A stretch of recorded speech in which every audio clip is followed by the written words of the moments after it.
رحمن يا رحمن ساعدني يا رحمن اشرح صدري قرآن املأ قلبي قرآن واصلح حياتي قرآن رحمن يا رحمن ساعدني يا رحمن اشرح صدري قرآن املأ قلبي قرآن واصلح حياتي قرآن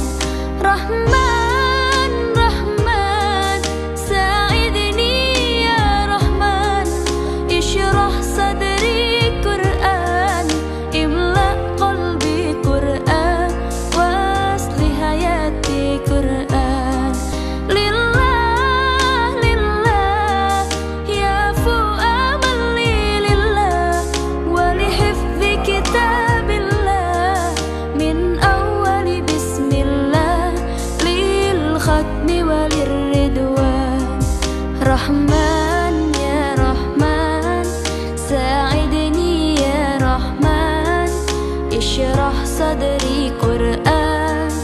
املأ قلبي قرآن واصلح حياتي قرآن رحمن يا رحمن ساعدني يا رحمن اشرح صدري قرآن املأ قلبي قرآن واصلح حياتي قرآن يا نور يا نور رحمن يا رحمن لمحمد يا جبريل من رب العرش للعالم والإنسان تكبير تكبير للحافظ وهو صغير والضاء Hukum agama juga hukum itu hanapai hanatnya yang boleh tebang hutan lembadan yang telah hukum agama. Juga kita mendapat hukum hukum pun kita coba tempuh haji. Kita di lebuh haji wahai tempuh muda. Semua menurut kita ya nah. Nah juga jamun yang tak apa lah lula kita. Semua menurut kita mali tunggu tiba boleh kita yang orang sana yang mulu.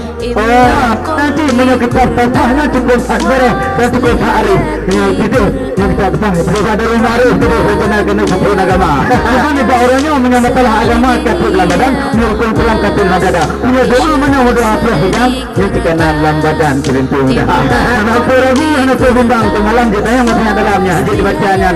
kerintung dah kan haji macam-macam orang tadi katanya ramai yang melimpah hai tembang dia hanya baca perkara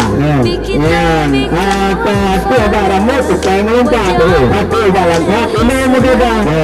apa lembanya menjadi berdekat dan hai sahabat dia kedua hati saya lebih faham maka dah selengkapkan hari halaman undang-undang baca baca apa itu kenapa nombor bayan kenapa kalau jauh di raya pada siapa karena tahu dalam agama yang berkaitan untuk agama cerita menancip atau bercerita